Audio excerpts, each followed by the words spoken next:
Okay, making sure. Yes.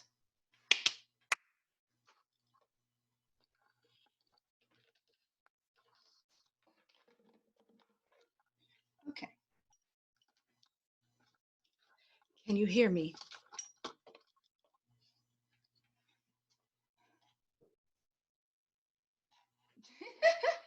Thank you, Matt. So let me go ahead.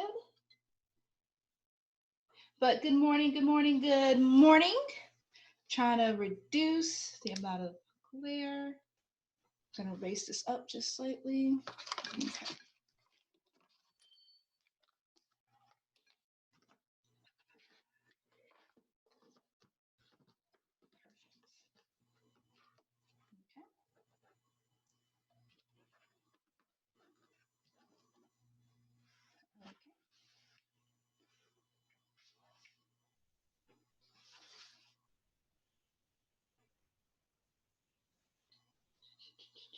Hold up, we're going, put it up.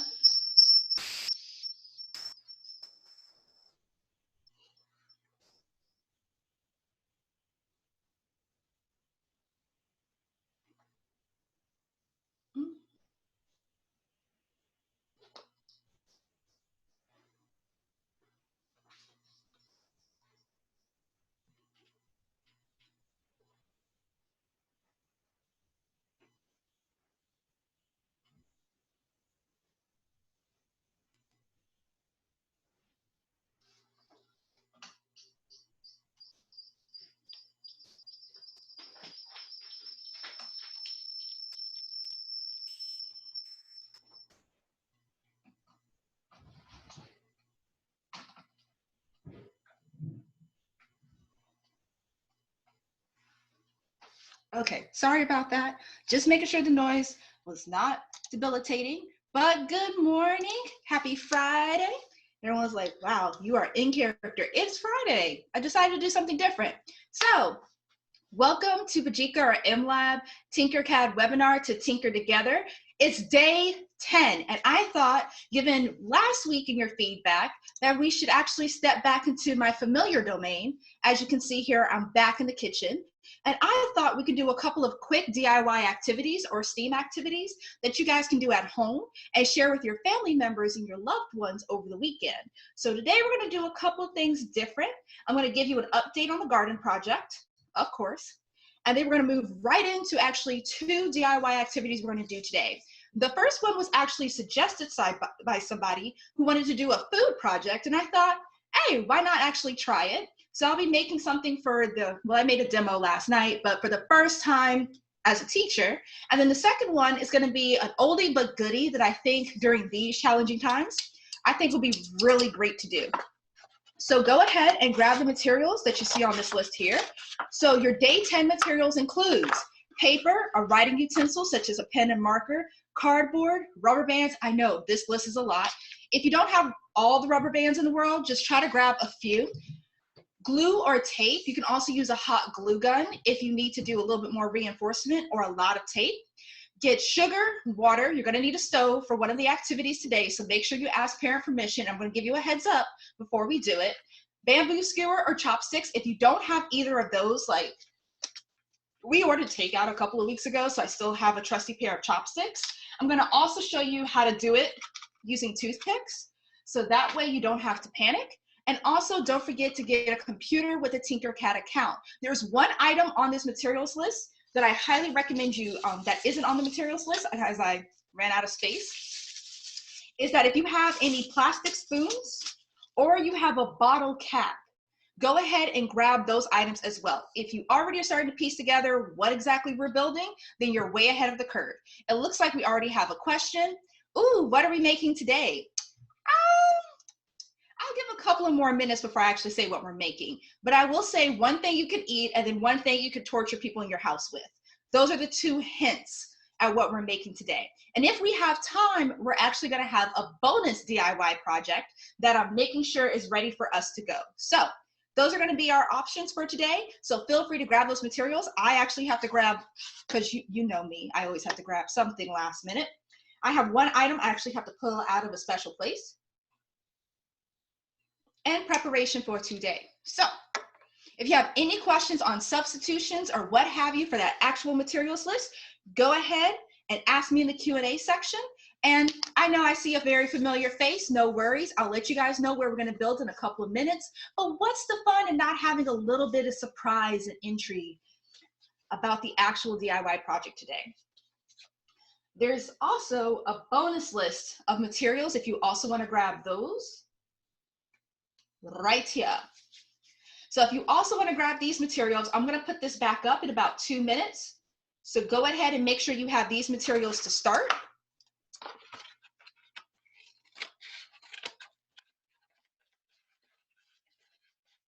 As I grab my last minute materials, because I only have so much space, it's kind of hard. Well, it's not kind of, it is hard. You don't need to see what I'm doing here. As one person was asking, what are you doing? Nothing. Okay. So I have my stuff there prepared. Unhook myself. 1 sec. Smells delicious. Okay.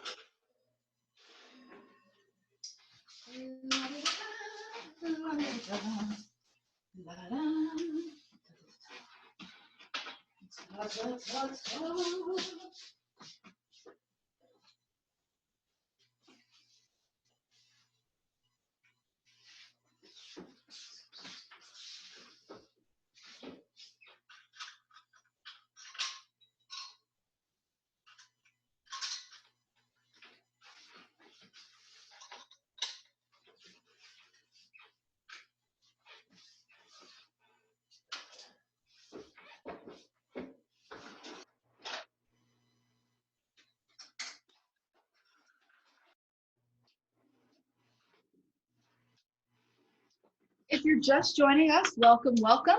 As you can actually see here, we actually have our materials list up. Let me go ahead and hook myself back in. Booyaka. Welcome, welcome to mLab and Autodesk Tinkercad's Tinker Together webinar. If you're familiar with the way we do things around here, you already know you have your materials list up on the screen. If you're not and you're just joining us, feel free to grab these materials. We don't start till 10 minutes after the hour. So you have about 3 to 4 minutes in order to grab these materials. And another minute, I'm going to actually show you all the additional materials that you're going to need for today's bonus DIY. And that's only if we're able to get through our initial DIY project. Ba-da-da-da, ba-da-da-da, ba-da-da-da, ba-da-da-da, ba-da-da-da.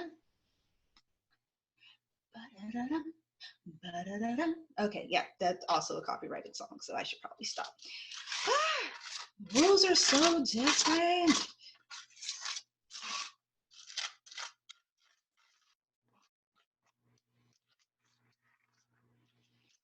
So different.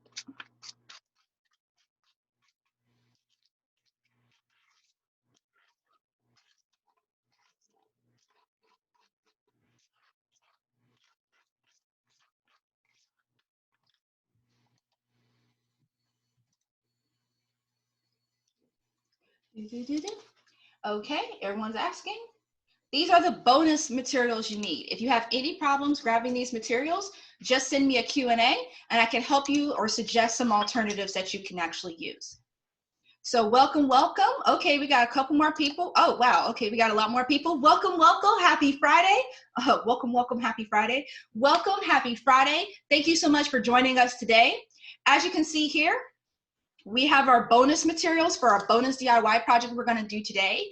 If you're just joining us, no worries. I'm going to flip back to the actual original materials list, but these are some additional materials you'll need for the bonus project today. Remember, I'm a huge fan of coffee grounds because as we have a lot of our parents or siblings working from home, we're actually having a lot of coffee grounds or tea leaves that are sitting there around the house, just being thrown in the trash when we can actually remix them into projects. So if you have any leftover coffee grounds, go ahead and grab those. If you have any coffee filters, go ahead and grab that. Food coloring, water, a jar or a cup or aluminum can, it could be either or, and toothpicks will be helpful for the bonus DIY project if you want to do it with us. For those just joining us, one on sec, these are the actual materials you need for today's DIY project. You'll need paper, a writing utensil such as a pen and marker, cardboard, rubber bands, a ruler, scissors, glue or tape, sugar, water, and the stove.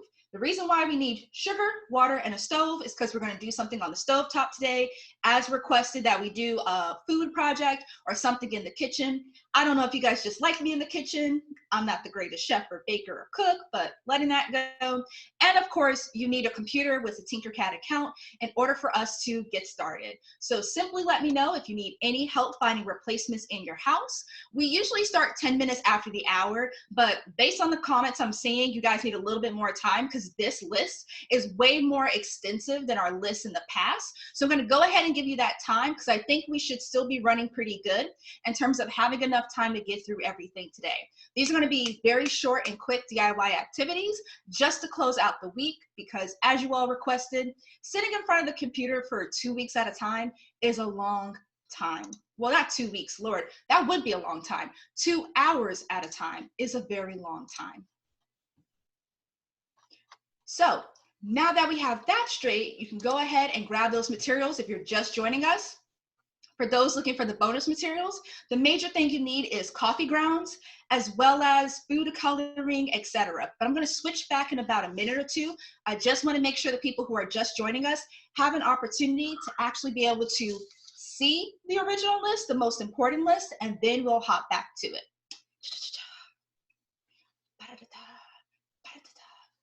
Also, I'm going to try to figure out something because I didn't organize my actual table correctly. And there's a couple of things I don't want to have blocking my view. So let's go ahead and get those bad boys out the way.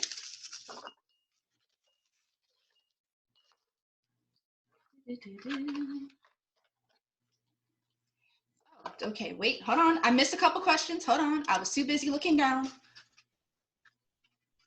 If you don't have a bamboo skewer or chopsticks, you can use toothpicks. So one of the things I think everyone should have in their house is toothpicks. If you don't have toothpicks, let me know. If you don't have coffee filters, you can also just use a paper towel. Or if you've been eating out a lot, you can also use napkins. So you just need a paper product in order to filter out water. Hint, hint, nod, nod. So any of those can be replacements if you don't have them in your home. Remember, this is us tinkering together, so we have to be flexible and try to figure out what we can get our hands on that's in our house and brainstorm alternative things we can use. And that's what I'm here to help with. I'm gonna go ahead and add that up here. I'm gonna try something. I'm gonna be so technical. I'm gonna try something in order to make this really advanced. It's not gonna be that advanced, but I think I have everything I need. I'm just gonna go grab one device. For everyone just joining us, I'm just gonna move this over so you can get the bonus materials as well. And about a minute or two, we're gonna get started. Make sure you're logged into your Tinkercad so you can actually jump in when we actually start designing one of our DIY projects.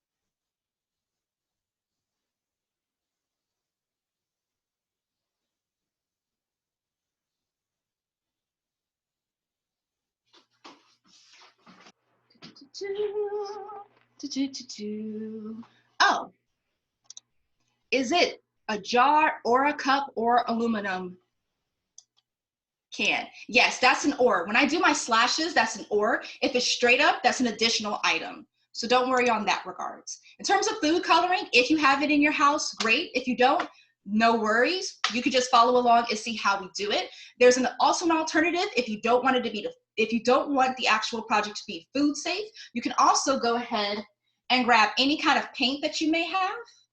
Or if you don't mind, you can also use nail polish, but that's only if you don't want it to be food safe. So I'm gonna give you guys one more minute and then we're gonna get started.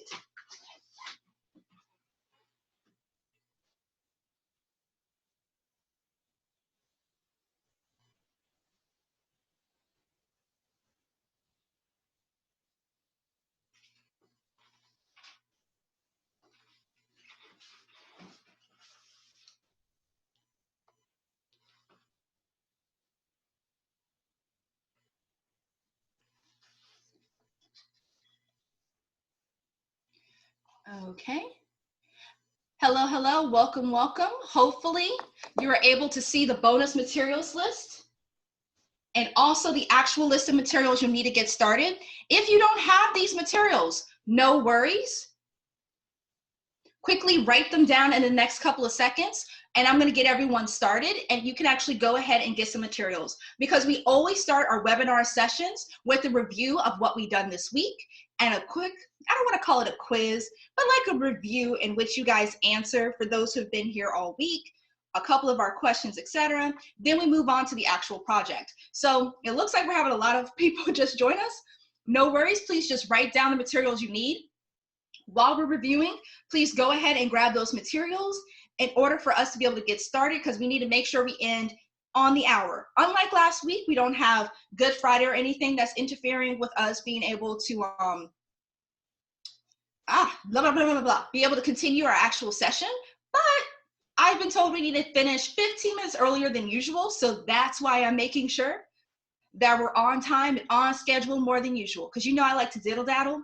Can't do that today. So don't mind me, don't mind me.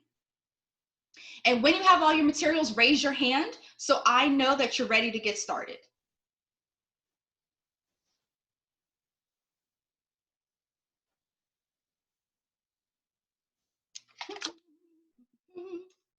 So I want to see them hands raised so I can know when you're able to get started. And you know my rule, I don't start unless I see 75% of us are ready to move on. So that way we can actually tinker together. And you know, the old timey hears know, I'm really, really staunch on that tinkering together part. Okay, I'm seeing some hands raised. And so people ready to get started. Okay, perfect.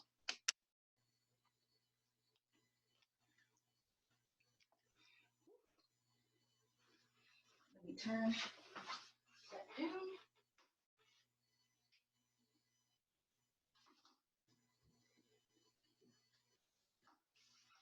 Okay.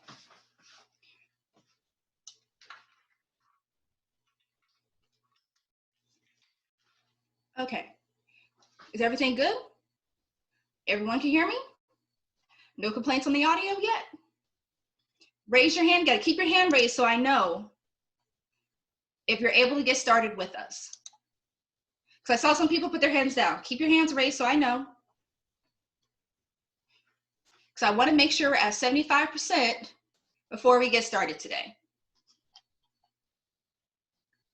Okay, waiting on a couple more folks. Okay, we're almost at 75. So, welcome. If you didn't hear me say it the first time, welcome to mLab and Tinkercad's webinar series for us to tinker together. I'm your host, Nisha McCrae. I'm reporting here from my kitchen, and today is Friday. Because it's Friday, I wanted us to do some really fun activities that you can not only do here today with us on the webinar, but actually share with your family and friends as something fun to do over the weekend, just to get a break from your work life, your school work, etc., for everyone to do kind of a hands-on activity and share your experience tinkering together with us. So we're going to do a series of mini activities. That's why there were so many items on that actual materials list. We're going to try to end about in another hour and a half or 15 minutes earlier than usual in order to make way for another webinar that we'll be doing a little bit later as our special Friday webinar for your parents to understand how they can continue to tinker with you, as well as your teachers and other educators. So Someone asked a very important question, and I've been teasing and not letting them know the answer quite yet. And that is, what are we actually making today? So there's two main projects we're going to be doing today. And then there's a bonus project that we're also going to be doing that's tied to our garden shed. The two major projects we're doing today have nothing to do with our previous projects. They're just fun activities we're going to be doing together in order to figure out some hands-on stuff we can do with our family and friends over the weekend. So the first activity is going to be rock candy. I know, a shocker. But let me tell you this here. One of you actually recommended that we do a rock candy activity, and I had to admit that I've never actually made rock candy before. I've actually only had rock candy once in my life, so I thought it was a very interesting project for me to actually attempt. Now, I don't know how many of you have made rock candy, but based on the kind of blank stares that I saw from my family and friends when we were on our Zoom call the other day, I was like, maybe this actually isn't a very popular activity that people do, and maybe that's something we can actually do together. It involves science, technically, so we can actually explore some chemical reactions and things like that, and it's also delicious. So I thought that was a very easy, quick DIY activity we could do together. On top of that, you guys may have heard of like marshmallow launchers and things of that nature. So we're actually going to create a contraption that will allow us to fling candy or other things to our families and friends and make it a competition. I've already planned for this weekend that me and my boyfriend are going to actually do a competition with M&M peanuts, which is our favorite candy, as well as peanut butter crunch cereal, to see who can actually pop the cereal into each other's mouths or actually get it over the goalposts. It was a fun activity when we did our prototypes the other day, and I would love to actually share this with you because I think it's something cool to actually build and have an actual competition with your family and friends. That's why we're going to be going back to our trusted and true cardboard in order to make this happen. The last project, a bonus project, is in regards to our actual garden project that we've been working on over the past week. So I'm going to show you the full final version of the garden project. All it's missing is some soil. I'm going to show you what succulents I'm going to actually plant inside of it. And I'm going to also show some other things that you can do with your garden project, especially your cardboard one, in terms of jazzing it up. For some who were able to join us yesterday towards the end of our session, I gave you a sneak peek at some things you can do in order to jazz up your actual garden shed, the cardboard prototype you made earlier this week. But for those of you who are still looking to jazz it up a little bit more, I'm going to show you something, and I'm also going to show you what to do with any leftover coffee grounds that you have in your house that you've been collecting for your garden shed project. So all that is what we're going to do over the next hour and a half. So I'm going to lower everyone's hands. Raise your hand if you're ready to get started.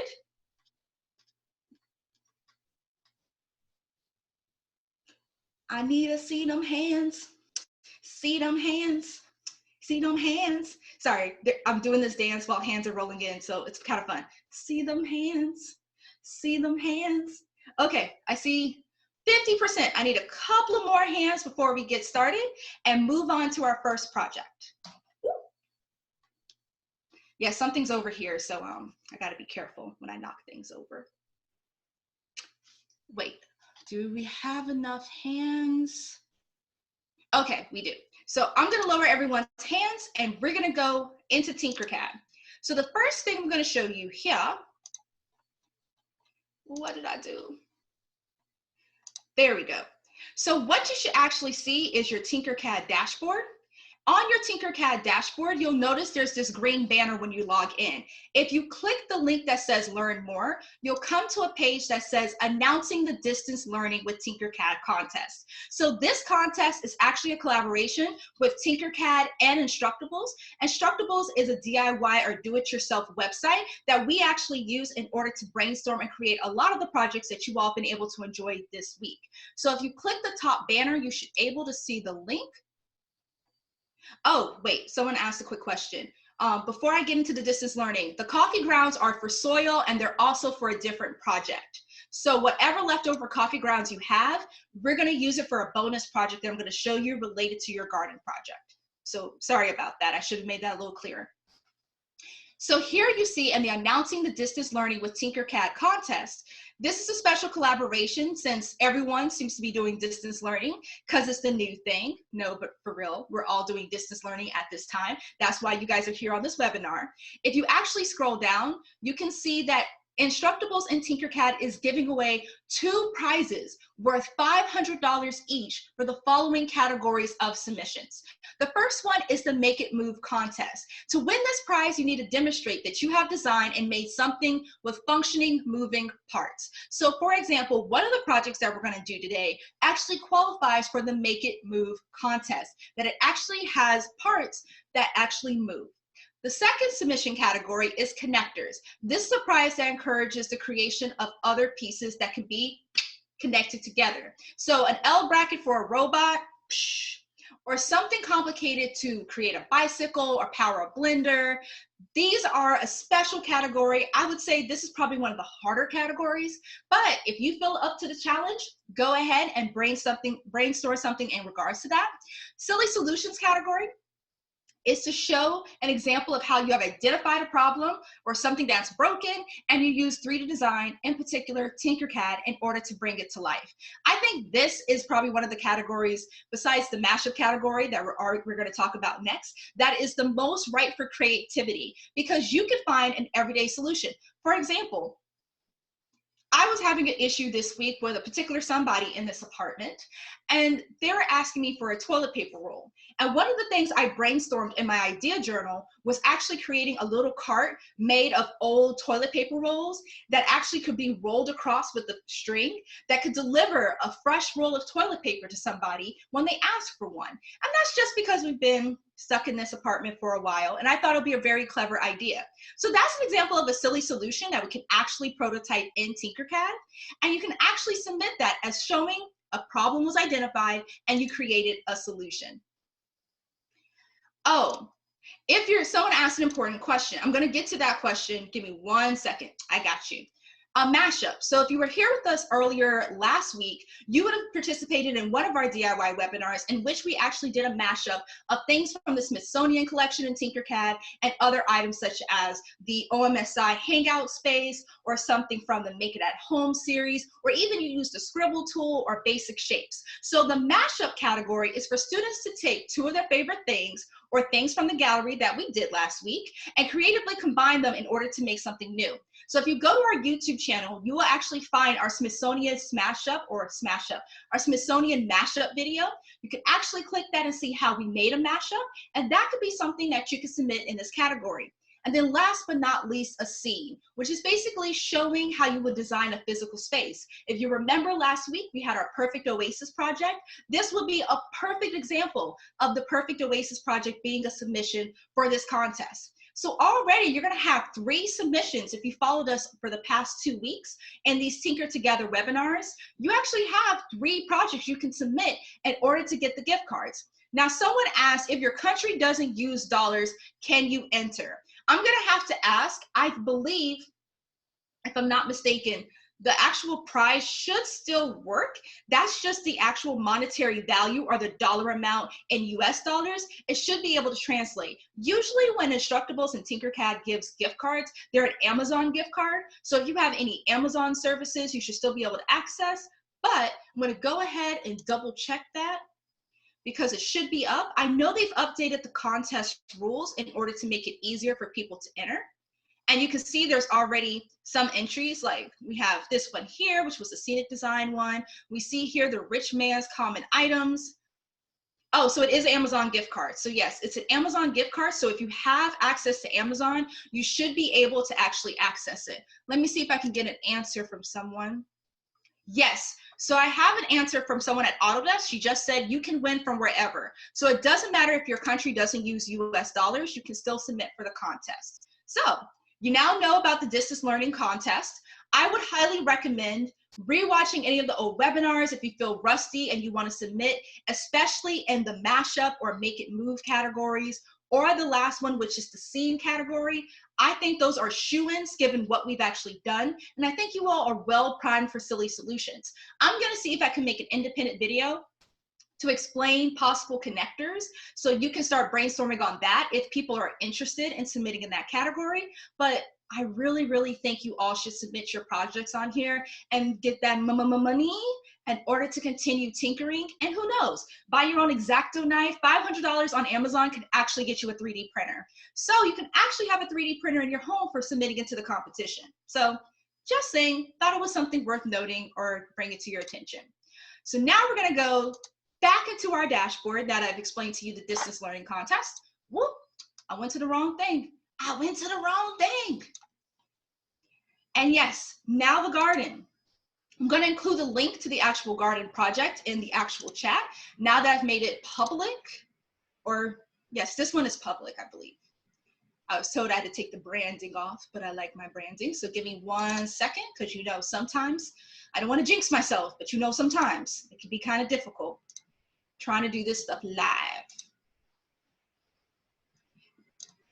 So everyone should be in Tinkercad right now. So everyone sees our original garden bed project. This has been the major focus of our webinars this week. Does anyone want to tell us what did we actually do with the garden bed project? Like, what were all the things we did in regards to our garden bed project? Go ahead and let me know in the Q&A if you've been here. And I see several folks who've been here all week, so you should be able to answer.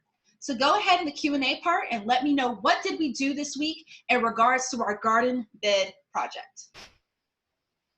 Go ahead and submit in the Q&A part. I'll give you a minute, because I now know that you went from sitting back and listening to Miss Nisha, so you have to jump on the keyboard and actually respond to her. So I'm going to give you a second to go ahead. Ooh, I see someone already submitted. Someone said we made a light attractor. Remember, we used aluminum foil in order to take our actual garden and make sure we redirected the sunlight to give maximum sunlight exposure to our actual plants that we planted. Someone said, yes, we made that light attractor with tinfoil. Someone said we planted plants, including some kidney beans. I don't know if that's a diss, but yes, we planted some plants, including kidney beans. Kidney beans are just as special and just as important as an aloe vera plant, as parsley, as any herb, fruit, or vegetable. You're gonna need your succulents and you're gonna need your kidney beans. Someone else has submitted that we made the garden bed out of cardboard. Yes, so we actually, first, we brainstormed what we wanted, and I made you all follow the process with me of what I would do as an actual engineer in terms of building my garden bed. And we actually took a wooden piece, a real life building material that I was using to make my garden bed. We measured it out, and we made a CAD model, or computer aided design model, of that actual wooden piece. And then we actually constructed what we wanted our ideal garden bed to look like by assembling sides, which were 3 wooden pieces high, and also making a base, or the bottom of our garden bed, which was 8 planks wide or long. So then we actually constructed a garden bed in Tinkercad. And as this person has mentioned, we actually took this Tinkercad model as a blueprint, and we used cardboard in order to create a rapid prototype of our CAD model. Then someone said, after we made a rapid prototype of our CAD model, we use an egg carton in order to actually start planting our seedlings. What did we use as the actual soil in order to jumpstart planting our seedlings? I haven't seen anyone mention that. What did we use as a soil to actually jumpstart planting our seedlings? There we go, we used coffee grounds. So we took an egg carton and we cut it up. So we cut it in half, right? We cut up our egg carton, we filled it up with coffee grounds. And after we filled it up with coffee grounds, we took a kidney bean and we dropped it in. We also took leaves from a succulent plant and dropped it into our coffee grounds as well. After we did that and placed it into our cardboard prototype of a garden bed, was there something we had to put at the bottom of our garden bed in order to make sure when we watered our seedlings, it didn't soak through the cardboard? Because cardboard has one design flaw when it's exposed to water. What happens? This is an easy Friday morning softball question. What happens to cardboard when water hits it? And what material did we use in order to make sure that that didn't happen? Oh, wow, okay. I don't know if that was with sarcasm. Okay, no, it's not sarcasm, it's just a lot of exclamation marks. Okay, we basically took a plastic lining, like from an Amazon package or what have you, in order to cover the bottom. And what we did is to make sure that if the cardboard actually got wet, we actually had a protective lining to prevent that from happening. So we made sure we added that protective lining to the bottom. We added our little egg carton inside. And that's how we made sure that a little rapid prototype of our garden bed, we were able to test out if this is the best design, etc., etc. Yesterday, I finished building the garden bed based on the actual wooden planks we had. But we also did, oh, okay, I'm gonna answer that question. So, now I lost track. Okay, so yesterday I actually finished completing the garden bed that you see here in Tinkercad. I actually made it with the wooden pieces that we use as an example piece to design this actual garden bed. So I actually designed a garden bed that was 12 inches by 12 inches, so double the size of our cardboard prototype. Well, not double the size, 4 times the size actually, because it's 6 inches, and then 6 inches, 6 inches, so it's 4. I'll explain once we do the overhead camera. But I actually made it out of wood. I'm going to show you guys in a second. I gave you a sneak preview yesterday. Now, if you followed us all week, then you may have already asked the question, wait, you said the coffee grounds, I was supposed to be the only thing in the egg carton. What happens if I mix my coffee grounds with soil? That's totally fine. I was using coffee grounds because the soil that's in my backyard isn't the greatest. So I wanted to make sure that my seedlings had a chance. If you already mixed the coffee grounds with soil, that is totally fine. The coffee grounds just act as a fertilizer in a moist environment for the seedlings to grow. And all it's gonna do is just aid the soil. So nothing bad's gonna happen if you mix those two things together. So let me go ahead and try to play DJ over here.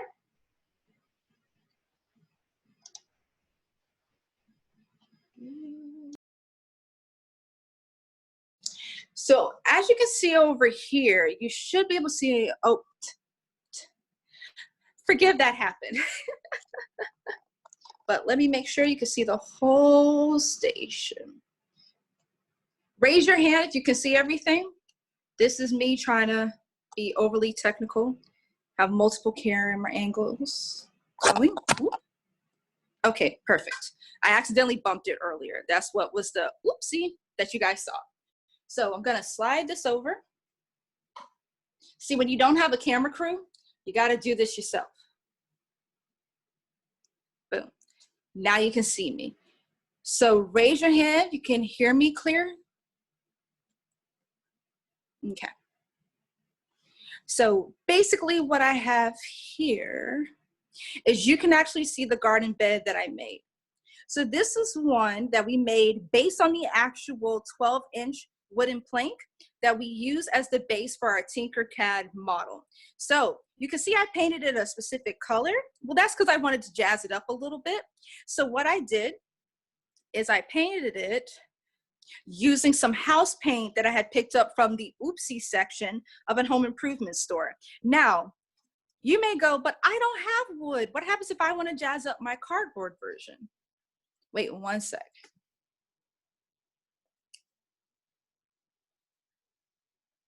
Oh, one sec.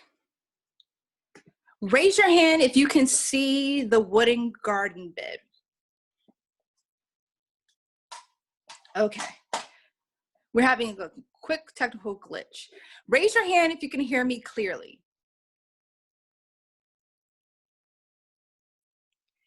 Okay. Perfect. Okay, I'm going to continue. Oh, and we just got another confirmation from the Autodesk team that the actual distance learning contest is open internationally, so you're good to go. So here we see my actual wooden garden bed. I'm going to move some items out. I'm going to move my little succulent plant out. And what you can actually see is that I actually had to use my actual egg cartons, and I had to do 4, right? And that's because when we were doing our cardboard prototype was only for 1/4. And that's because this was 6 inches, this was 6 inches. However, our full size was 12 inches by 12 inches. So this actually, I misspoke yesterday. I don't know what happened to my mind, but this is a 1/4 scale replica, not a 1:2 scale replica. You know, doing the distance learning, I'm also having my moments too, so I do apologize for that. But as you can see, our cardboard can only hold 1 of these. And the way we did it was that we knew when our actual plants were gonna be full grown, they're gonna be more like this. So when we removed our egg carton, we would have 1,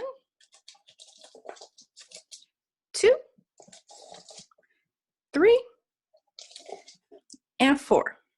Now we can look at the full size model and we can see that we have a lot more space for our succulent plants. Now I'm gonna let you in on a little secret. So the kidney beans and the succulents are gonna grow various sizes, that's a given, but you can also look at other plants you can plant. So for example, this is an aloe vera plant that I picked up at the Trader Joe's because I was there doing my grocery run the other day. And I was like, oh, I need a different succulent. So this actual aloe vera plant, I could just break off a little piece. And you see, oh no, I actually broke off a little piece, but it's okay. I'm gonna give it some new life. So here are my other ones. For those who missed it, I poured a little coffee ground, took my succulent, buried it inside, making sure the tip was sticking out. I'm just burying the end there. And I'm gonna continue doing that for the other, let's see, 7 spots that I have available. Once I feel confident that they're growing, what I'm gonna do is fill up my actual garden bed with soil and mix it up with a little bit of coffee grounds in order to give it a little bit more fertilizer. So this is the last status project update in regards to this garden bed. I'm just gonna be posting pictures to let you know the progress of this. In addition, I'm gonna give you guys a confession here. I'm not the greatest person with the green thumb. So I know that about, let's say, there's 16 plants here total when I finish completing this. We're gonna say a safe 10 are gonna die. I already know this. I know my behavior. I know my track record with plants. So I'm gonna say a good 10 number of these are gonna die. That's also why I made sure I planted enough that at least 6 of them have a fighting chance. So I'm at least gonna have 6 nice plants. It's the actual proportion I'm preparing for. So for those who are asking me, well, what happens if you're not really good with gardening? That's why you make sure you give yourself enough space for mistakes. As I mentioned at the end of yesterday's class, just like I painted my garden bed and I also painted the sides, feel free to actually paint your cardboard. Feel free to use acrylic paints and things of that nature you may have lying around the house in order to give a little bit of life to your cardboard shed. And don't forget to jazz it up with decorations, etc., to make it truly your own. The last thing I wanted to show you all is that there's a little quick thing you can do to spruce up your garden, and that involves your coffee grounds. So usually I would ask you all to have your coffee grounds wet, but what we're gonna do is a quick project, and this is the bonus project. So we're starting off with the bonus project. So here, I'm gonna go ahead and I'm gonna get my coffee filter and my aluminum can. And what I'm gonna do is take one coffee filter and lay it here. And instead of an aluminum can or a jar or a cup, I unfortunately don't have any of those things here because I just threw out my recycling. So what I did is I just took a mason jar lid to act almost as my cup. In addition, I'm using a jar because we're gonna do a little bit of mixing. So right here, I'm gonna bring over my actual coffee grounds. Now, I would say the best way for your coffee grounds to be when you do this is to actually make sure your coffee grounds are dry. If they're wet, don't worry, they're gonna have plenty of time to dry during this process. A quick trick that I did with my coffee grounds is that I basically layered on this actual tray and I popped them in the toaster oven for about 10 minutes in order to dry them up a little bit to get them back into this fine texture right here. So I'm gonna fill up my container. Don't fill it all the way. You wanna do at least a quarter or half, whatever your mixing container is. You can do less depending on what you have. And then I'm gonna shake it a little bit. And then you have a choice. So if you happen to have food coloring, like I'm not fancy, this is some random food coloring I found at the supermarket, this works perfectly. My favorite colors are blue and yellow, so those are the colors I'm using. If you don't have food coloring and you don't mind if this isn't food safe because it's gonna be part of your garden, you can go ahead and grab some acrylic paint. Any color would do. And we're gonna make our first batch of colored soil or colored fertilizer, since this is more of a fertilizer. So I got my little mason jar, and the first thing I'm going to do, because I want my color to be bold, and I'm not going to be eating things out of this really, is I want to add a couple drops of blue as such. And because this blue, I want it to be a little bit lighter, I'm going to add a little bit of white. If you're using food coloring, use about 2 to 3 times more than what you would use if you were decorating cupcakes or changing the color of something. I'm gonna, oh, you know what? Why waste a spoon?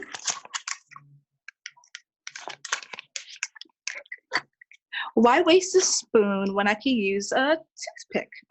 So I'm gonna go ahead with one of my toothpicks. Going to go ahead and mix. And you see here, it's going to take a little bit of the color. And I'm going to keep mixing. And you see how it's clumping? You want it to clump like this. And as you see the color is getting faint, add more color as needed. One of the things I'm a really big fan of is, I don't know if you guys do cake or cupcake decorating, but if you use those like gel icing colors, I noticed they work really well with this project, but that's not a common household pantry item. So I want you to see here, oop, went the wrong direction on the camera. So here, I'm mixing, and this is a little too dark, so I'm gonna add a little bit more white. You can also use nail polish if you don't mind losing that color. Ooh, that's a lot of white, but it's okay. Hopefully you can see it better. The reason why I'm using acrylic paint is just so it shows up better on the camera. I would prefer to use food coloring, but I was told it was too dark to add onto the camera for a demo. And all I'm just doing is just whisking it in the cup. And once I feel like I think I could use some blue. See, you're just gonna do trial and error until you get the color you want. Now, the reason why we're decorating the coffee soil is to add a little bit of decoration without having to risk making our cardboard garden weaker, or making it not being able to actually provide nutrition. So even if you're using acrylic paint, the major part is the actual coffee grounds, and the plant can still use it. Now, some of you may have seen those colored roses, like blue roses in the grocery store. So that actually is a similar process, but what they do is they actually just add a little bit of food coloring. Like let's say they add a little bit of blue, and to the actual water they add to the plant, and sometimes they even dye the sugar to be blue sugar in order to get that very robust blue color in the flower. Once we have our mixture, we're going to take our coffee filter and place it over the actual jar or cup or lid. Remember, I'm using a mason jar lid. I'm going to place that down. I'm going to pour this out. I'm going to shake all that I can. Sorry, you're going to hear some aggressive tapping. Using some scissors. There we go.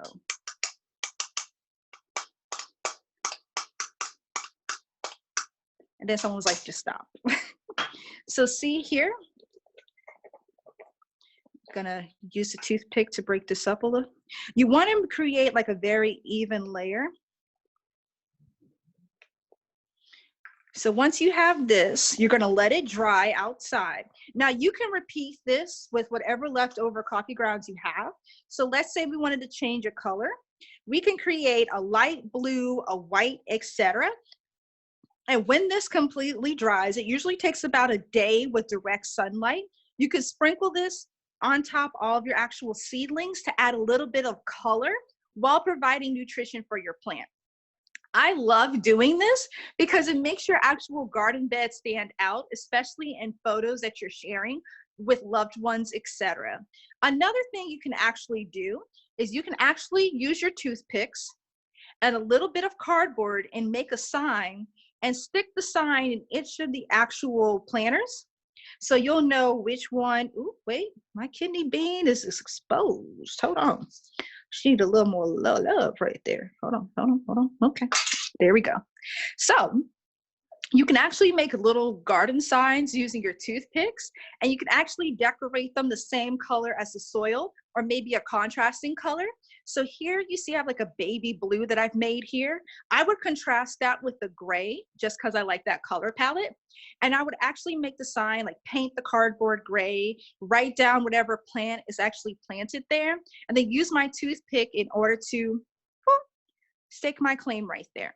So these are just a couple of ideas in order to juice up your garden. And this is one of my favorite ones.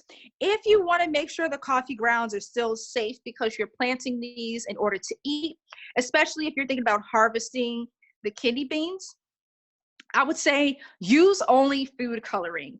If you're just planting succulents, feel free to use the acrylic paint because hopefully you're not eating the succulents, if that makes sense. So this is a really quick DIY activity. Raise your hand if you guys were able to do this, because I know I've been blabbering around and trying to manage the two cameras, but I just want to make sure that you're able to actually do this really quick warm-up activity to top off our garden bed project.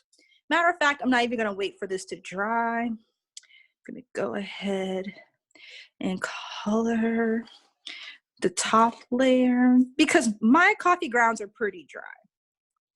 Just gonna go ahead. And also, one of my friends actually uses this project idea. So how many of you guys have made dioramas at school and you needed to create grass or sand or things of this nature? So she actually uses this recipe as well in order to actually create like grass and sand to cover up or decorate the bottom of her diorama. I know for the holidays, she actually paints her coffee grounds white in order to make it look like snow, and a lot of the snow globe projects that she does for kids and for families, etc. So you can see here how beautiful that blue looks. And it's a quick project you can do to add a little burst of color and to make your actual succulent project or kidney beans or whatever you decided to plant stand out. So I'm just going to add a little bit more here. Can you tell I really love blue and gray? Because I'm like, yes, more blue. I need more blue. Da da da da.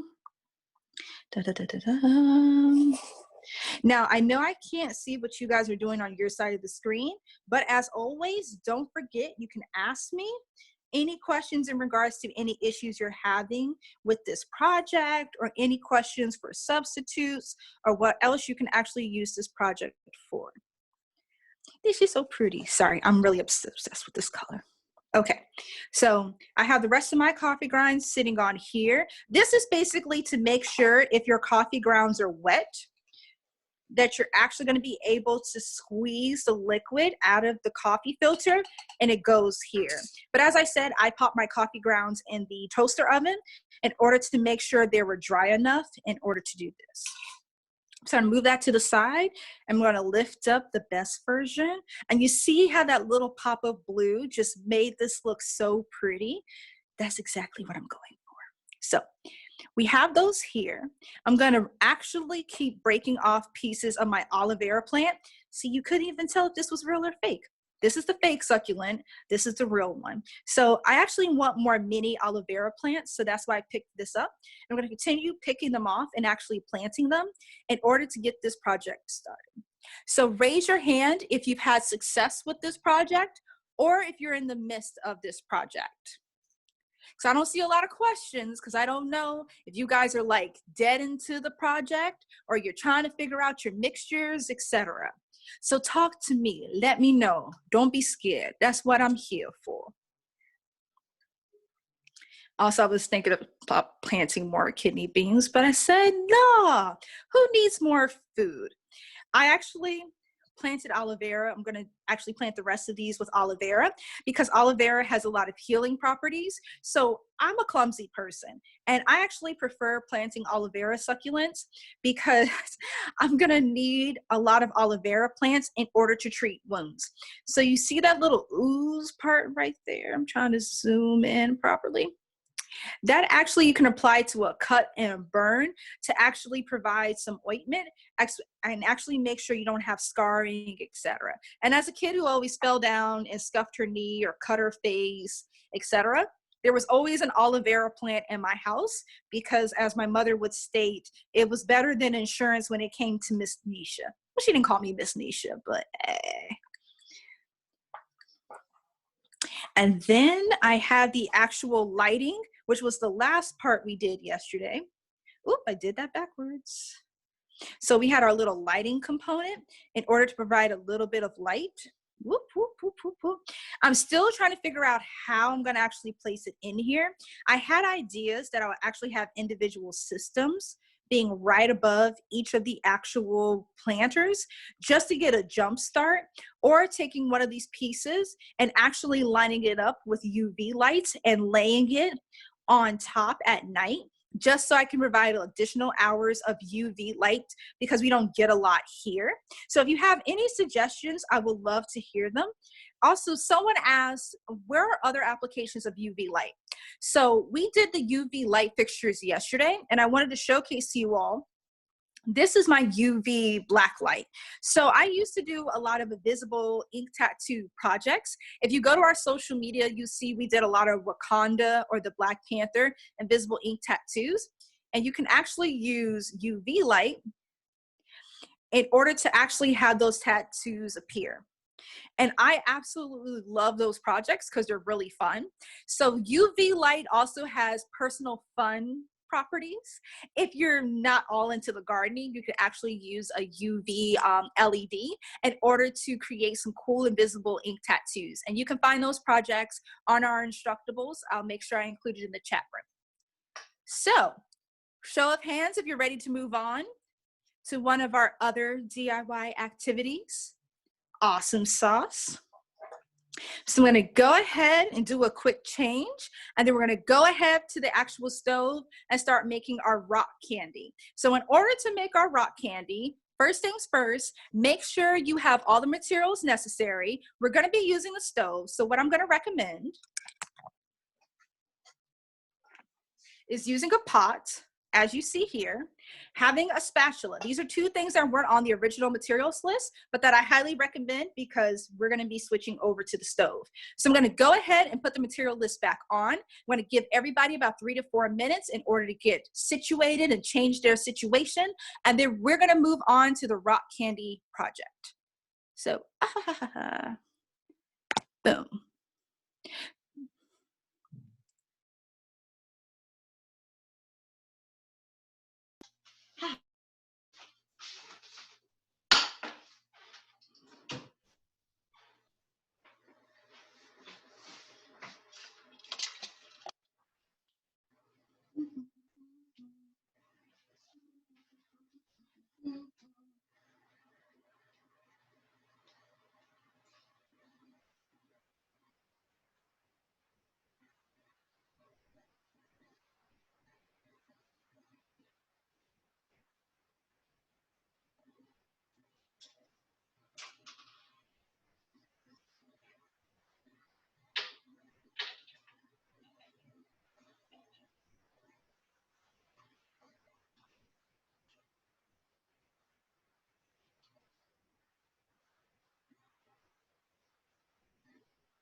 So go ahead and grab your materials, and when you're ready to get started, go ahead and raise your hand so I know to actually change the camera angle to actually show the stove top.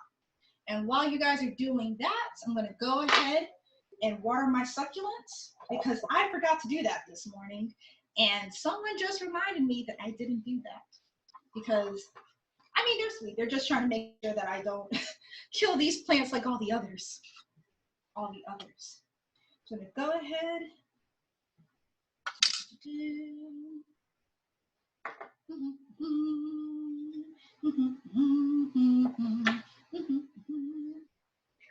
Here we go.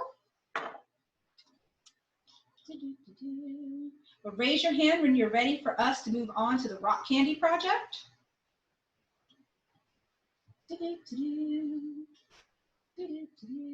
Make sure you ask parent permission because you will be using the stovetop. If you don't have parent permission, you can also just microwave a cup of water. It's going to be a little slower, but you can do that as well. And I'm just slowly, just slowly.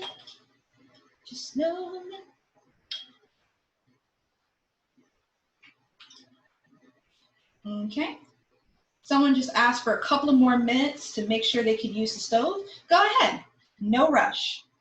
What you're gonna need for the actual rock candy project is you're gonna need water, at least 1 cup of water, 2 cups of sugar, and we can change the recipe depending on how much sugar you have available, because you can actually cut it in half if necessary. So only 1 cup of sugar if needed.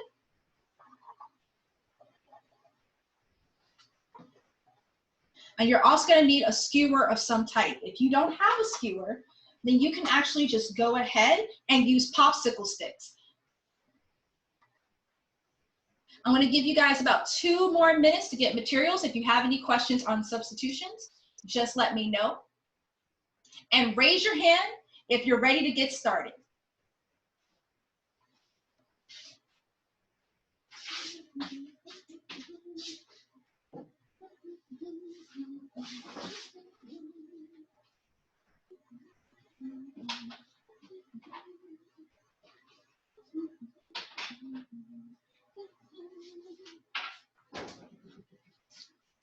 While I'm doing that, I'm going to prep a dish.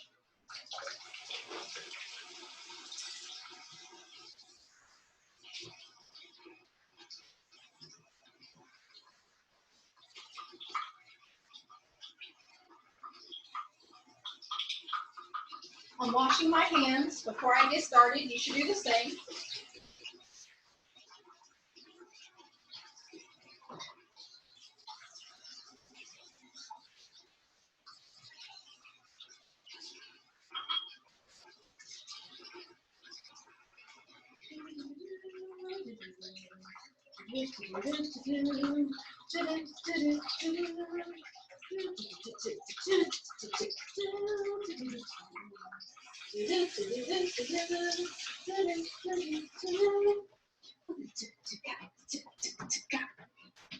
Okay, I see a couple more hands raised, but I promise I'll give you guys a minute or 2 in order to get started.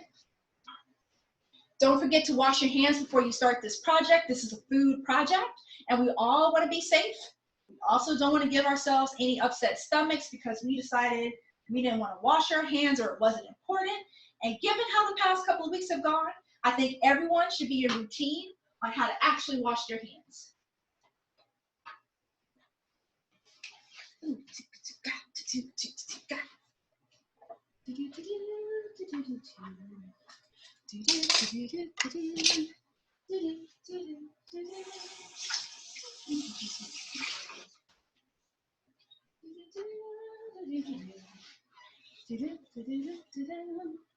And also, someone recommended, when I make rock candy, I need to have a plate.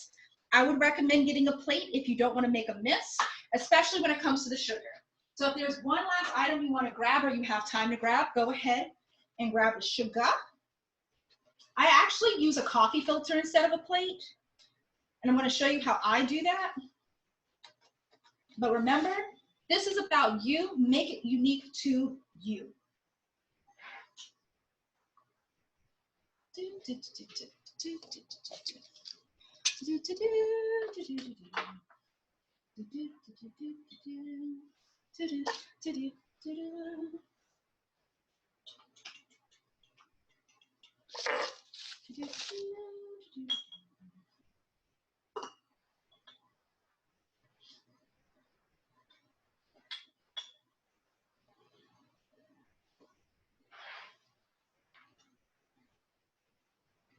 Okay, I want to see a couple more hands raised before we get started.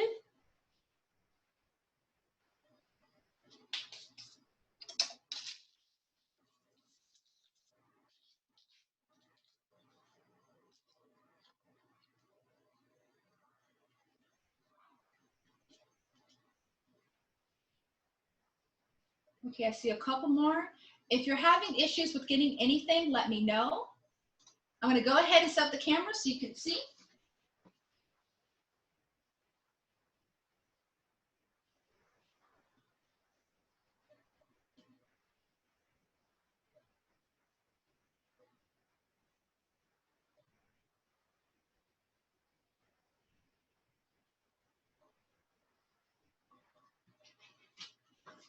Going to switch over.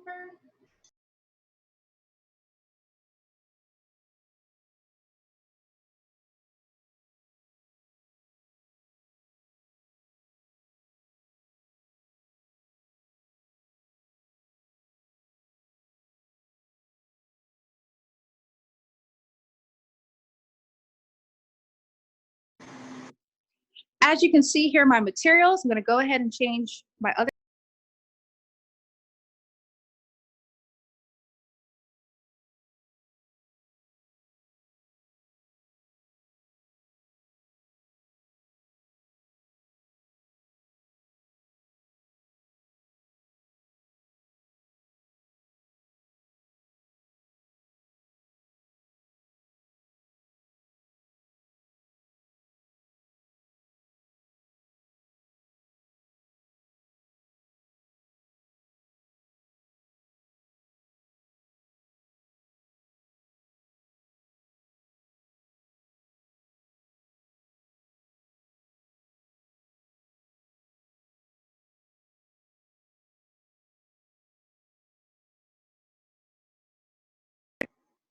Sorry, you guys could not hear me this entire time. My apologies.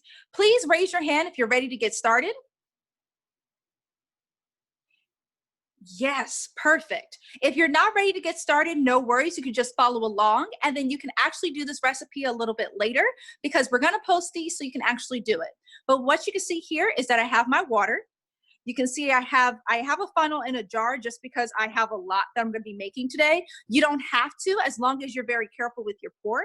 If you have an adult supervising you, this is when you put their pouring skills to the test. This is a spare jar that I'm using, and you'll see why. This is just to show you a second way to actually make this. I have my chopsticks that I'm going to be using. I also have my toothpicks, which is another way that I'm going to show you guys how to do it. And then I have my food coloring. So this is just if you want to add flavor to your actual rock candy. The flavoring I'm going to use, I mean, sugar is amazing. Like, you don't really need to add anything to sugar. But I actually create my own strawberry syrup. So I want to make some strawberry rock candy. So all I did is I add sugar, water, and cut up strawberries that are about to go bad. And I made this little syrup of strawberries. This is going to be the flavor of my rock candy. So first things first, we need to actually mix our water and sugar together in order to create our actual rock candy solution. So I'm going to head over to the actual stovetop and show you how to do it. Raise your hand if you're ready to get started. You don't have to have all the materials, just ready for us to get started. Da, da, da, da, da, da, da. I like it. I like it. If you have any questions, feel free to send them to me in the Q&A part. I've been answering a lot of them privately just to make sure you have a little bit of help in order getting materials.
So can you guys hear me now? Raise your hand.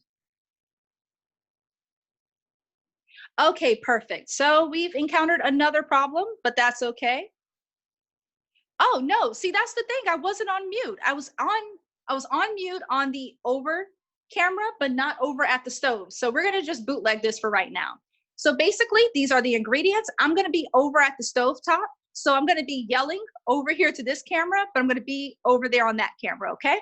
So first things first, I'm actually gonna crank on my actual stove top. So what I'm gonna do is probably have it at medium heat, and I have 2 measuring cups, right? So the 2 measuring cups I have is 1/2 a cup or 1 cup. You don't have to be this specific, this is just me. And the ingredients you're gonna need to make a full rock candy recipe is as follows. You're gonna need 1 cup of water. So you'll see here that I haven't measured a 1 cup already. You're gonna need your sugar. I am a Southerner, so I have my huge tin of sugar already. I'm gonna do about 2 cups of sugar. If you don't wanna use that much sugar for this recipe, don't worry, I would just cut it in half. So instead of 2 cups of sugar, do 1 cup of sugar. And in order to make sure you keep your fractions, instead of doing 1 cup of water, I would do 1/2 a cup of water. If you're gonna cut it from 2 cups of sugar to 1 cup of sugar. So first things first, is I'm gonna add my water to my actual top. And then my sugar, I'm gonna go ahead and measure out. Now, one of the things when you're making rock candy is you have to make sure that you don't pour all the sugar in at one time. So I want my water to get a little bit warm. And while it's getting warm, the way you do it is you actually add only 1/2 a cup of sugar at a time. So for example, while my water is heating up, I have my sugar here. I'm gonna take my 1/2 cup. Now I'm only gonna take out a 1/2 a cup of sugar at a time to the water. Then I'm gonna slowly stir it in and let it dissolve. Then add another 1/2 a cup of sugar, let it dissolve. If I'm only doing 1 cup, I only have to do this twice. If I'm doing the full 2 cups, then I have to do this 4 times. So you're gonna let your water get heated. And what I like to do is I'm gonna go ahead and measure out my first 1 cup or first 1/2 cup. So you see me doing that here. And this is a lot of sugar, but bear with me. And then I'm gonna measure out my second 1/2 cup and leave it off to the wings. I'm gonna put that right here. Just because I'm already gonna add flavoring to it, I don't need to add any more. And this 1/2 a cup, I'm actually gonna use over in order to slowly start adding to my water once I start to see bubbles. So I would say if you're using the stove top, you wanted to set it to the medium setting. If you're talking about specific temperature, you wanted a couple degrees below not bubbling, boiling. So right when you start to see those few bubbles come up, that's when you want to actually start to slowly adding the sugar. So some people like to crank it on high in order to have it bubble faster or boil faster. I'm not that person. I like to take it slow and steady because when you're making candy or making anything involving sugar, there is a very real possibility that you can actually burn it. And that's not what we want. So basically, I'm going to slowly add my sugar once I start to see like one little bubble come up. If it's taking too long, feel free to crank the heat up. Okay, one person's actually asking, okay, they're not in the United States. So what would it be for actual water? So if you're using Fahrenheit, it's going to be about 200 degrees Fahrenheit is what you want to set your stovetop at. If you're in Celsius, then you want it to make it about 95 or 100 in order to make sure you are prepared to actually have boiling water for your actual piece. Okay, another question. Okay, seems like you guys can hear me clearly. So another question is, what happens if you don't want to use that much sugar? If you don't want to use the 1 cup of sugar, you can actually even reduce it further. And you can make it be 1/2 a cup of sugar. So I could just do this here. And then with this 1/2 a cup, I will only need a 1/4 cup of water. So all you're doing is cutting it in half. If you want, instead of 2 cups of sugar, you want 1 cup of sugar, then you do 1/2 a cup of water. If you want a 1/2 a cup, oh Lord, I even confused myself. If you want 1 cup of sugar, you do 1/2 a cup of water. If you want half a cup of sugar, then you do 1/4 cup of water. You always want 2 times the amount of sugar to your water. So that's the way we work with fractions. If we actually look at the stove top, you're starting to see a little steam come out. That means that bad boy is waiting for our sugar. So hopping over to the stove, I'm going to slowly add a little bit of sugar, as you can see here.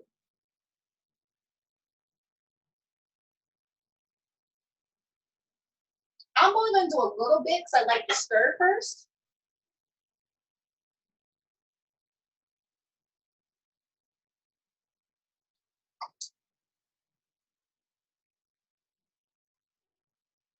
And as you can see with my stirring, you can actually see it slowly is dissolving that you can't even tell sugar was in it. Once you don't see the sugar actually showing up, it's completely dissolved in the water, go ahead and add a little bit more.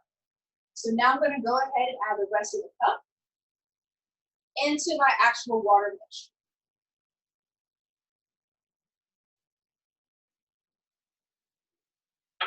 And this is a process that you're going to do slowly but surely. You're going to learn patience with this. Now, someone asked, why do I not have a camera right over the actual skillet? Well, the reason is I've learned in the past that when you put a camera right over something, you get steam that actually forms on the camera lens. Now, one of my favorite Food Network shows, Alton Brown, if your parents are watching with you, you will know Alton Brown from Good Eats, Cutthroat Kitchen, and a lot of the Food Network cooking shows. He actually had a trick on how to minimize the amount of steam that would hit a camera from an over-the-top shot. It was one of the things he actually won an Emmy for in terms of video and photography innovation. And I could not for the life of me remember or find what the trick was, or I would do an actual over-the-skillet shot here. But every time I pour, I keep stirring until it dissolves. Oops, sorry for shaking the camera, that was my bad. And then adding. You guys can't smell this, but oh my God, it smells amazing. Hopefully you were able to get your parents to help you or allow you access to slowly add this sugar. So one of the things about doing this project is you realize how just a quick change of temperature or changing the phase of a material can actually allow for it to go from solid to liquid by just changing temperature. Which you guys already know, regardless of where you know this kind of phase change from when the temperature outside changes and all of a sudden rain becomes snow, or it dries up into a fine mist, or depending on what it's actually encountering, turning into something like hail, etc., by grabbing onto dirt and pollution in the air and then dropping it down. This is just more of a more delicious way of exploring that. And I thought a nice way for us to end our Friday by getting from out in front of the computer, unless you're using the computer in order to hear these instructions, then you're not facing the computer really. You're doing something with your hands.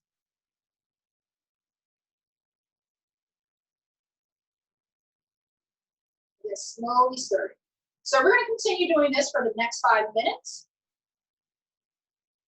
If you feel like your temperature is too high because it's boiling, go ahead and feel free to turn it down if it's doing too much. Because you just want to make sure the liquid got hot enough to dissolve your sugar. You don't want to burn it. You don't want to cause a catastrophe. And just like that, like an ASMR video, we've already dissolved our first cup of sugar. Now, what I'm going to do is go back over to the workstation in order to get our second cup of sugar in order to continue. And you see how it's already bubbling a little bit? I'm actually going to move it off for a second to give it a time, a second. I'm going to go ahead. Got my second cup of sugar. Raise your hand if you at least got a couple cups of sugar down, or at least a half cup of sugar. Go ahead and raise your hand so I know if I need to give any tips or tricks on how to do this. Okay, a couple folks have raised their hand and they got their first half a cup of sugar down. So we're gonna go ahead and do our second half a cup of sugar. Now that my water temperature has cooled off a bit, I'm gonna go ahead and add the second cup. You don't have to add the entire second cup, just a little bit. And you're gonna let it dissolve.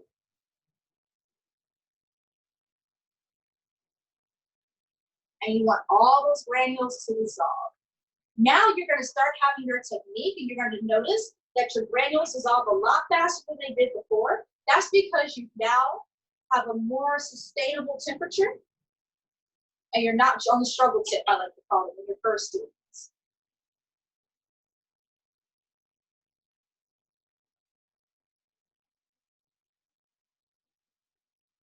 So you should see your sugar dissolving. And isn't this therapeutic? I find this like a great Friday activity.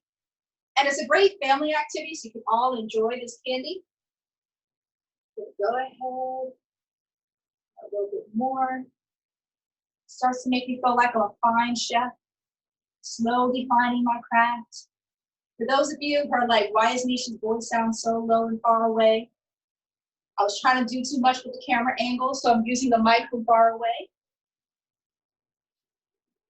But you want to slowly dissolve your sugar. Slowly dissolve it. We're almost there with our first cup. Almost there. And because I'm impatient, I'm just gonna dash to the finish.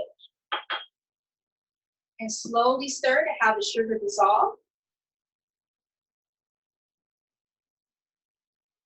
Rolling. So could you actually believe I never actually made rock candy until this week?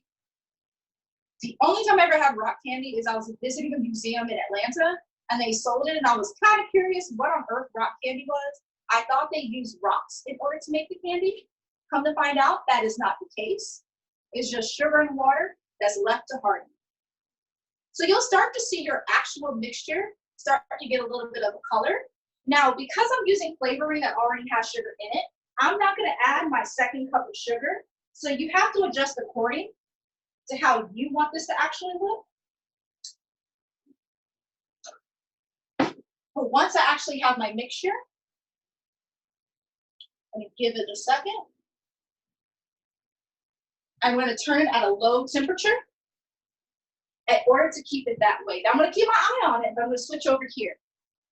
So back over here, we need to actually prep our sticks for our rock candy. So the first thing we need to do is make sure that we have our popsicle sticks or skewers or our toothpicks, as well as a container of water and an empty jar that we're going to actually put our rock candy solution in. So raise your hand if you have all that ready so we can get started. Raise your hand. Raise your hand. Okay, I see a few hands being raised. I'm going to give you guys a minute to make sure you're ready to join me over here. Make sure you lower your sugar so nothing bad happens to it. So someone asked a good question. Is rock candy something that's made a lot in America? So if you ever had a lollipop before, that's essentially rock candy, because all it is sugar, water, and a little bit of flavoring. We actually call rock candy because after we finish this process, you'll see it starts to look like rocks are jutting off our actual sticks. So I've noticed it in Brazil, I've noticed it in Mexico, in the Netherlands. So those are 3 countries right there. I've noticed it. I haven't seen it when I've been in sub-Saharan Africa. I've never seen it in South Africa, Zimbabwe, or Namibia. So that could be why you aren't familiar with it, the person who just asked me the question. I know in gift shops in the United States, especially tourist areas, rock candy is a very popular treat that people have in gift shops for families visiting or going through. Or if you're traveling across America or you're going to an airport or a gas station, rock candies are usually near the register as kind of a last minute impulse buy or something you grab quickly because you're like, I could suck on a candy stick right now, which is all rock candy is. Give me 1 sec to make sure. I'm going to periodically go back and check on my sugar while I'm over here. So the first thing is you're going to grab a little bit of sugar, and you're going to coat the bottom of your actual coffee filter with some sugar. Now, you don't have to go crazy. Just coat the bottom with a little bit. Whoop. Once you coat the bottom, what you're going to need to do is get whatever skewer you're going to use This is going to be the base of our rock candy. So I'm going to show you with my chopsticks that I got from takeout. So boom, I'm going to break these apart. And because I'm that person, when you get fresh wooden chopsticks, go ahead and do that. That allows for you to get rid of any wood that splintered off when you broke them apart. A little trick I found out a little bit later in life that I care to admit. And once I actually have my skewers, what I'm going to do is first dip them in water. You want them to soak in water for a time period, because this is going to make the skewers easier to stick in your sugar. Now, this is not the first step of sugar, because obviously, why would we have our simple syrup over there? But it's the first step. Now, with our actual popsicle sticks, what I'm going to do is I'm going to take a small container, and this is if you don't have the bamboo sticks or what have you, because a lot of you said you don't have those. I'm going to take my little container. I'm going to take a handful of popsicle sticks and lay them in. Now, don't worry if they have to be completely in. And I'll just submerge them a little bit and turn them over. You want them to have enough water to do what you need. Now, we're going to go back over to our simple syrup while these are soaking. We're actually going to add a little bit of color. And for me, I'm going to add a little bit of flavoring. Now, if you don't have strawberry flavoring in your home, what you can do as a replacement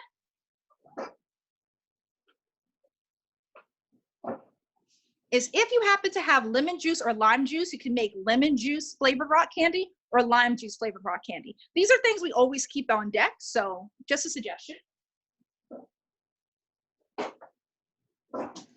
Oh, that is brilliant. Actually, since I have strawberry syrup, I'm going to add strawberry syrup and lemon juice in order to make a strawberry lemonade rock candy. Thank you. That's an excellent suggestion. Dang, why didn't I think of that earlier? Huh. Okay, so we're going to add these into our syrup before we take them off. And because I don't want it to look pink, I'm going to go ahead and pick my blue food coloring. So I'm going to go over to my syrup while these are actually soaking. As you can see here, I came over just in time because this bad boy is bubbling just a tad. Ooh. As you can see here, I came over to my stovetop just in time because this is bubbling just a bit. So I'm going to go ahead and lower it just a moment. And then I'm just going to move this off the eye very quickly. I'm going to go ahead and add my stuff. So the first thing I'm going to add is my strawberry syrup. Ooh, she is so strawberry. Sorry, you guys are hearing this from far away. I just realized she's real strawberry. So go ahead, and I have my strawberry syrup right here. I'm going to pour a little bit of my strawberry syrup inside there. So add a little bit more. And this is why I did 1 cup of sugar versus 2. That's because I already had a syrup mixture previously that I was going to add. If you don't have a syrup mixture because you're just going to be flavoring with a little bit of juice, go ahead and just cut back a little bit of sugar, but go ahead and add your remaining sugar. So you see here, my mixture is now a little pink. Let me go ahead and add the little squirt of lemon. 1, 2, oh, what the heck, 3. I want to actually taste my lemon and the strawberry lemon rock candy. Stir. And oh, the smell. The smell. Oh, I love the smell. Last but not least, I'm going to add my actual blue food coloring to the mix. So usually I do about 3 dots. Ooh, 1, 2, 3. And I don't know if you can see, but you can see the slow blue revolving around the liquid, changing the color. So this is going to be like a mind warp. Like it's going to taste like strawberry lemonade, but it's going to be blue. And just because I'm that person, I'm going to add a little bit more strawberry syrup to this. Just make enough. The smell. The smell is divine. So once I feel that this is good enough, I'm gonna turn my stovetop off. I'm gonna let this cool for a second. Well, I'm gonna keep it on the eye because I want mine to not be completely cold. I want it cold enough. So I have this here, and now I'm gonna switch over back to my station. Ta-ta-ta-ta. Now, I want to see a show of hands. Who's finally added all the sugar there needed or any flavoring or colors? Just because, remember, we're tinkering together. So raise your hand if you're at that step to start actually dipping your toothpicks or your popsicle sticks or your chopsticks or bamboo skewers into the actual sugar mixture. Okay, I see a couple people raising their hand. No worries, I'm gonna give you a second. I'm just gonna show you what I'm doing. It's an easy catch up. All you need to do is take your toothpicks. I'm gonna shake them off for a second, and I'm just gonna lay them in my actual sugar here. And I'm just gonna roll them around in the sugar. And you'll see here, because you added that water already, it's easy for it to grab on. See here, for example? You see how that water made the difference and is already grabbing onto the toothpick? So you just want to cover up your toothpick with the sugar.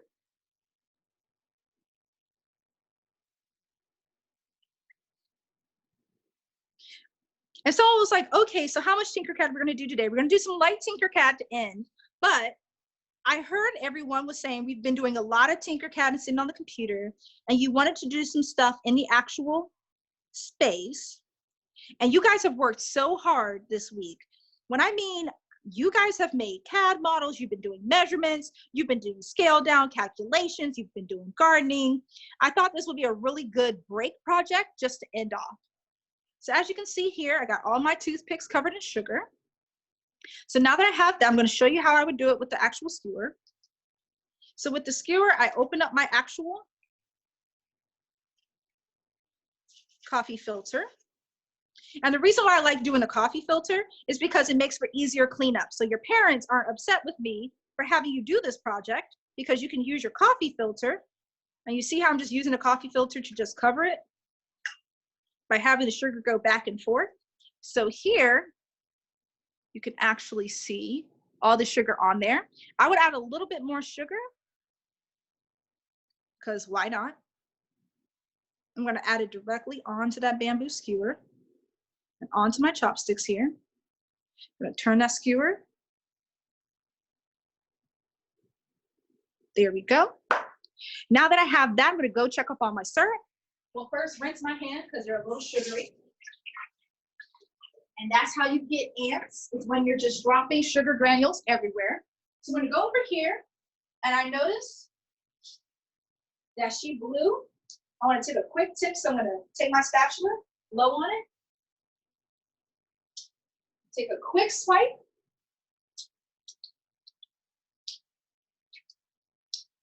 Okay, I'm taking a couple swipes.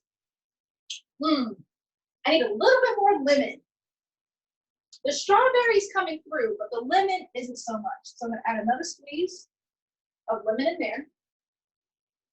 And oh, someone commented, yes, this is real lemon. It's natural strength. It's already in this little fancy mini lemon. And you can actually just do a little squeeze like it's a lemon in real life. I think this is so adorable. I remember getting these when I was a kid to make lemonade. And it was just one of the coolest things. So I'm going to have my lemon here. I'm going to add a little bit of strawberry. I'm going to finish up the strawberry, actually.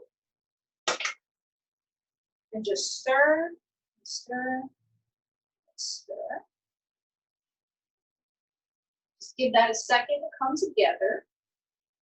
So to give it a second to come together, just because I want a stronger flavor with my rock candy. Everyone, make sure you raise your hand so I know that you finished actually coating your toothpick, your bamboo skewer, or your actual chopstick in sugar. In order for us to begin the process of creating our full rock candy. So raise your hand once you finish covering your toothpick or your bamboo stick or skewer with sugar in order to actually get started making our rock candy. Okay, I know some people are waiting to do this with their parents or they're watching along. So feel free to raise your hand just so I know you're ready to move on, even if you're not doing this along with us because you want to do it with a parent. There we go. I know this is me showing you, but I want to make sure those who are doing it with me so they can have some guidance are able to actually catch along. Okay, I see a couple of hands raised. So what I'm going to do, this is the part that I say you need a parent or guardian. The way you can actually bootleg this if you don't have a parent permission to use your stove is you can actually just take a regular mug. Anything you could put in the microwave. Sorry, I don't want to promote the company, but ha. So you can take a mug, you can fill it up with water, make sure you have boiling hot water in the microwave, and then you can actually add sugar, zap it in the microwave, make sure it's dissolved when you pull out, stir, add sugar, stir, zap it back in the microwave, and then add your last bit amounts of sugar as many times as you need in order to replicate this. If you're looking for the recipe to do this later, I'm gonna have it on our YouTube channel. If you click the description, it will have the full recipe for this. But if you don't have access to the stovetop, as someone mentioned, you can just use a microwavable cup and do the same thing. So now that we have our hands raised, I'm gonna go ahead and we're gonna actually make the candy. So pulling my actual syrup from here.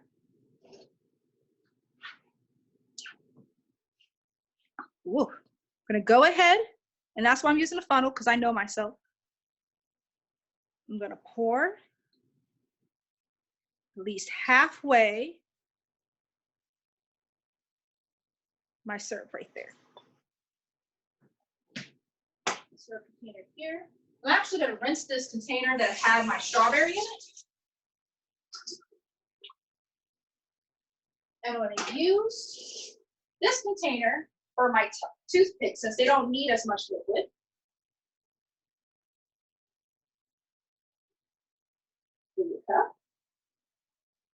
And I'm going to set this idle, bring this bad boy over, take my funnel out,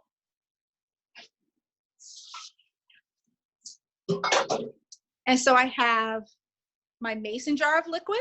This is going to be for my longer skewer, and then I have my little mason jar, which is going to be for my toothpicks. Fill up the liquid as needed based on how much rock candy you want to actually create. So the next thing I'm going to do, I have some more toothpicks here, is I'm going to take my actual sugar-coated toothpick, and I'm going to actually, I'm using this handle to make sure I zoom in on the camera, and dip it in to this here. Now, sometimes you're going to have to dip it, go back into the sugar, add a little bit more,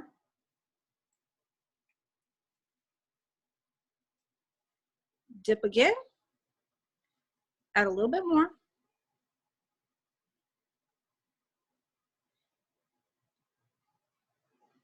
and then dip it. So this is not supposed to evaporate as fast. The reason is because I'm being a little impatient because I want to make sure we end on time, and this still hasn't cooled yet. So you want this to actually be cooled, and when you cool it, you're actually gonna take your sugar and stick it in. But I have to give this a little bit more time to cool because it's automatically dissolving. But you're gonna do that a couple of times in order to form your rock candy. And sorry, sugar on my hair. So once you let your actual liquid cool, dip it into it, and you're gonna leave it alone for a day.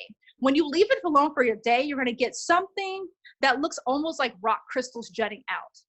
Let me actually pull up a picture so you can see, because unfortunately the one that I made earlier, I ate, because I like sugar. So let me go ahead and actually show you an example of what it would look like. Because of course, I didn't take a picture or a video or anything of that nature before I actually did this. Because why would I? So let me go ahead and show you this here. That's weird. And I'm actually using Instructables in order to show you, just to show you that Instructables is an excellent tool when you need. So you should be able to see this screen. So this is what the actual candy should look like. Load. So this is actually the candy that we're creating. So it's going to look something like this.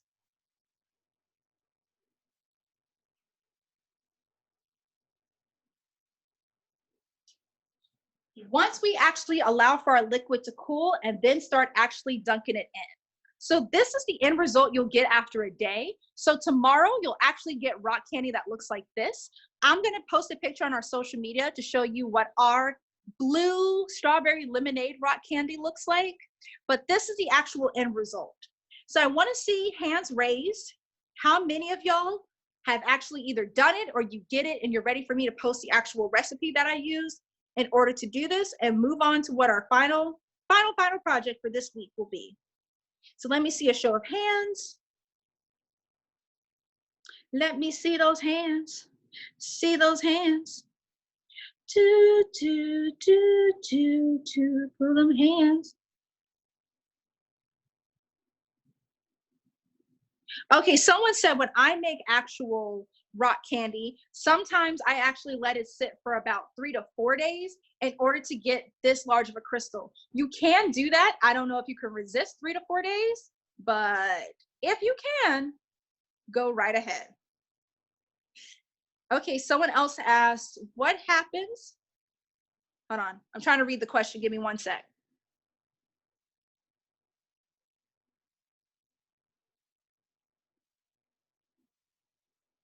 Okay.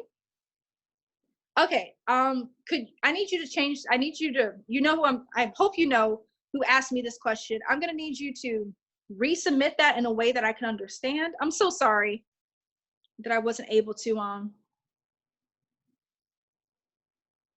okay. So yes, so you can let this sit for about 3 to 4 days if you like, in order to have all the crystals actually grow on it to this kind of shape or form. And as you saw how I add flavor and coloring to it, this is kind of what you'll be doing there. Any other questions? So can I see a show of hands? How many of you guys are actually going to do this project with your parents or older family member in order to pass the time this weekend? Oh, that's so sweet. Well, I hope I showed a little something that you guys can do. Now, one other neat thing you can do is that some people have actually used like cookie cutters in order to make cute little shapes. So what people have done is basically you can add a little bit of parchment paper to your cookie cutter in order to have it look a certain way. Oh, sorry. Thank you. So you can actually add a cookie cutter and a little bit of parchment.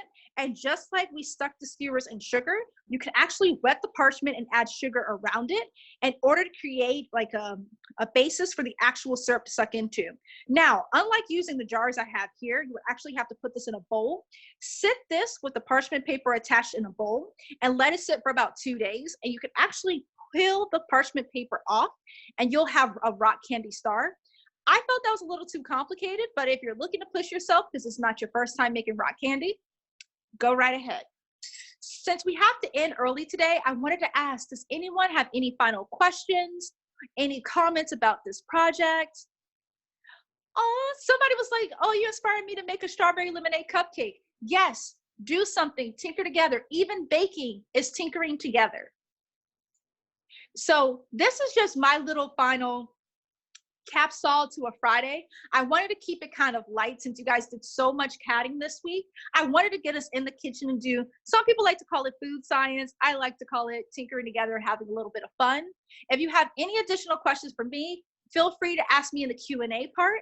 The third project I'm actually going to post since we ran out of time today. I did not do excellent time management, but I hope you all have been enjoying the Tinker Together series. Today is our last day. I know. That's why I wore my special gray wig, which no one talked about. I had different hair today, completely different hair, and no one made a comment about it. But that's okay. I understand. But I changed my hair for you all, and no one said anything. So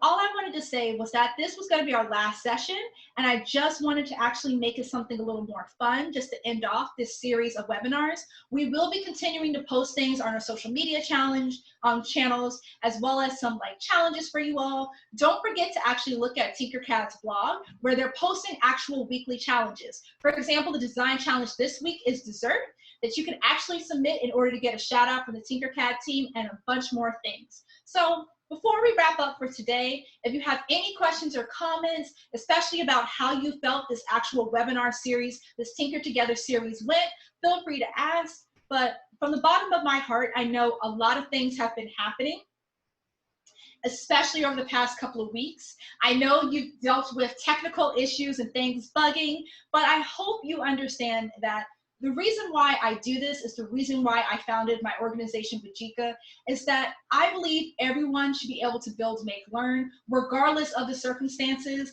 And I hope you had fun tinkering together with me, Nisha McCrae, if you don't know.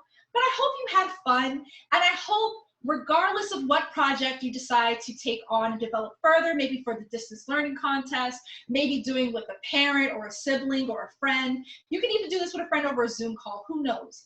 I hope that you actually had fun, you feel more confident, that you know a lot more than you think you do about how to be an actual maker, and you don't let anyone tell you that during these times you don't have access to things to do something. So you guys have given me so much over the past couple of days and weeks, especially from your comments, and I just wanted to say thank you. I know a lot of times you hear adults talking about this particular time period and our history, but this has been amazing for myself and for my team. I don't really have them here with me, and so it's been weird for me as well. And you guys with your questions and being willing to push me and even call me out when my Arduino code wasn't working yesterday or I mess up something, I just appreciate. So just thank you so much. But I have to go. I wish you all safety and health. And before I get even more emotional, just thank you so much. So till next time, don't forget to build, make, learn. You can always follow me on my social media under your parents' account, as we'll be posting more things. But see you guys later. Bye.